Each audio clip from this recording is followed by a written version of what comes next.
大家好，今次我分享嘅係酒妹陳皮蒸深海泥鰻。泥鰻我諗好多人都食過噶啦，但係其實泥鰻呢都有唔同嘅品種噶喎。今日我買呢隻深海泥鰻呢，就係比較大條嘅。深海泥鰻呢個魚身就藍藍灰灰，帶住啲橙黃色嘅斑點，咁就同平時嗰啲泥鰻仔呢，即係金屬黃綠色嗰啲呢，就唔同嘅。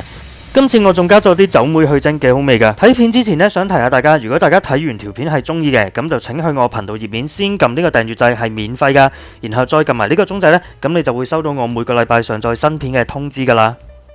首先拎一角嘅陳皮出嚟浸佢30至40分鐘啦。我通常呢就落街買餸之前呢，就擺落個水度浸，冇特登計浸幾耐嘅。好啦，街市見到兩條好新鮮嘅深海泥鰻呢，咁就買咗返嚟啦。做返個價錢記錄，2023年6月街市買深海泥鰻兩條係要70蚊。處理泥鰻呢要小心，小心，小心，講3次係重要嘢，因為呢佢啲鰭係有毒㗎。咁買到返嚟呢，就將佢嗰啲有毒嘅鰭呢就整走佢啦。咁我就中意用鉸剪剪走嘅。如果你中意呢，用刀整走都得，但係即係佢呢個毒鰭呢都幾硬嘅。嗱，睇唔睇到啊？我鉗出嚟俾大家睇先，又尖又硬又有毒嘅，所以大家無論用咩方法都好啦，小心去剪走佢先啦。但係剪走完呢都唔代表話一定好安全㗎，即係唔好條魚剪走咗啲毒鰭就可以亂咁攬住佢啊，亂咁掠佢啊，唔得㗎，都要小心㗎。嗱，剪完上面個背脊毒鰭呢，咁就剪埋下面呢個啦。有啲魚檔呢好好嘅，會幫你整走埋個毒鰭嘅，咁但係今次佢就冇幫我整啦。其實之前買佢都幫我整過嘅，但係今次可能忙得就冇整。嗱，毒鰭剪走咗，但係呢其實都仲係吉吉地嘅，咁都要小心處理啦。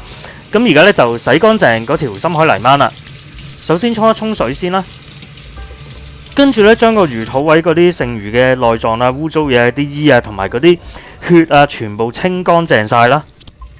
你見到黑蚊蚊啊，有啲魚血喺度啊，呢啲呢就係啲腥味嘅來源嚟嘅，咁啊全部清走晒佢啦。你可以用刀仔呢幫手刮乾淨嘅，但係佢唔係好大條，我就徒手咁清理晒佢啦。嗱，咁而家個肚呢就白雪雪辣乾淨啦，個肚乾淨呢，你條魚就唔會話太腥噶啦。咁但係我發現呢，佢今次個腮都未清好嘅，咁就搣走埋個魚腮去啦。其實最麻煩呢就係清理個魚肚啊、魚腮嗰啲咯。咁搞掂個魚肚同埋魚頭嗰啲腮之後呢，就可以清理個身啦。咁我中意呢攞把刀仔嘅，將嗰啲魚嘅潺啊同埋嗰啲剩餘嘅鱗呢，咁就全部清理走晒啦。平時細條嗰啲泥鰻仔呢就冇乜鱗嘅，咁但係呢啲深海泥鰻呢都有少少鱗嘅。咁如果你覺得個魚檔冇去乾淨呢，你就順便而家攞埋把刀仔刮乾淨佢啦。好啦，兩邊都清理乾淨晒啦。咁而家呢，就將嗰啲深海泥鰻呢，就徹底印乾佢。嗱，呢個步驟都好緊要嘅，你要將條魚呢徹底抹乾，咁你蒸出嚟先至好食噶。呢個真係條條片都講咁滯啦。總之你啲食材呢要印乾晒、抹乾晒呢，咁煮出嚟嘅嘢先好食嘅。唔止係魚嘅，咩食材都係嘅。你濕滴滴啊、水溜溜咁樣呢，咁煮出嚟就會扣分噶啦。嗱，個魚肚都要抹乾淨佢啊，唔好漏咗個魚肚啊。咁你會見到深海泥鰻呢，除咗大條啲之外呢，個斑紋都唔同嘅。佢係灰灰藍藍，有啲黃橙色斑點嘅。咁如果係普通泥鰻呢，係金屬綠色噶嘛，然後花哩花碌咁噶嘛。所以佢哋呢，雖然係同一科嘅魚，但係真係兩個唔同品種嚟嘅。就好似石斑科魚裏面都有好多品種噶嘛，有東星啊、燕星啊、西星啊、老鼠斑啊咁啦。跟住揾個切熟嘢嘅砧板啦，咁就有4棵葱嘅，有2棵呢就蒸魚時墊底用嘅，將佢哋一開二呢就擺喺個碟底就可以啦。另外2棵葱呢就將佢哋切成葱絲啦，咁就蒸好啲魚呢先至擺面，再灒啲油落去嘅。所以就要揾個切熟嘢嘅砧板啦，因為呢啲葱絲係唔會煮嘅。跟住陳皮浸好之後呢，就將佢嗰啲白色囊呢就刮走佢，唔要嘅，因為而家係蒸海鮮啊嘛。雖然話呢啲囊係有藥用價值啦，咁但係呢，唔想佢有任何澀味啊，所以就將呢啲囊刮走佢啦。刮走啲囊之後呢，就將嗰塊陳皮切成幼條啦。跟住呢，就到飲完梅酒嗰粒梅啦。嗱，大家呢，如果飲完啲梅酒呢，嗰粒梅呢就唔好掉喎。佢哋煮餸好好食噶。我之前就整咗個酒梅薯仔炆排骨，今次就用嚟蒸呢啲深海泥鰻。今次呢，我就會搽啲鹽喺條魚度，因為今次我蒸完之後呢，就唔會再落蒸魚豉油食嘅。當然啦，你中意你都可以落翻啲蒸魚豉油一齊食都得，咁你就唔需要搽鹽啦。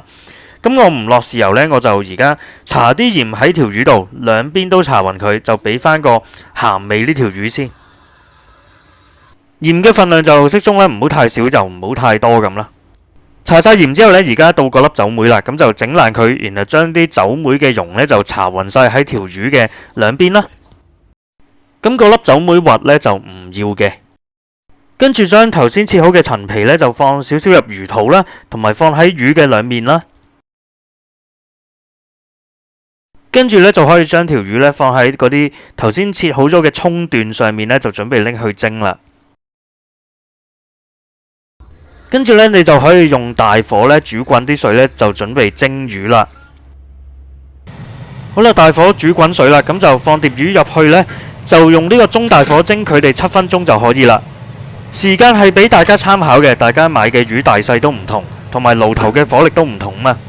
咁大家就要根據條魚嘅大細啦、厚薄啦，同埋你自己個爐嘅火力呢，又或者你究竟係咪隔水蒸呢，定係用嗰啲蒸焗爐去蒸呢？咁大家就要因應我所講嘅因素呢，將個蒸嘅時間作出加減啦。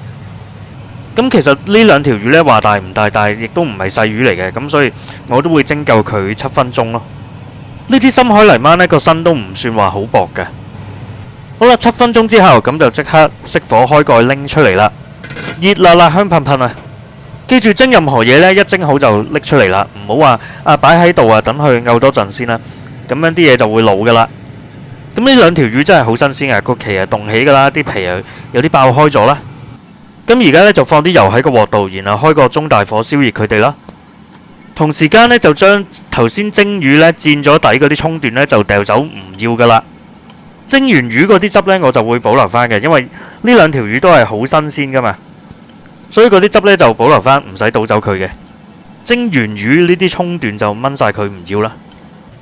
嗱，掉走晒呢蒸完魚嗰啲葱段啦，咁就乾淨晒啦。咁而家呢，就放翻啲生嘅葱絲呢，頭先切嗰啲生嘅葱絲呢，就喺個面度。最後尾淋啲滾油呢上呢啲生葱嘅面上面呢，咁就完成噶啦。咁呢啲葱呢，經過啲滾油淋過呢，嗰啲半生熟嘅香味呢，就非常之香嘅。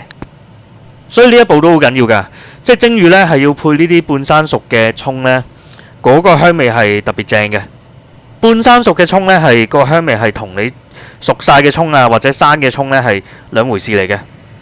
好啦，啲油夠熱啦，熄火，然後將呢啲油呢淋喺個葱上面，哇！呢下真係〜好正啊！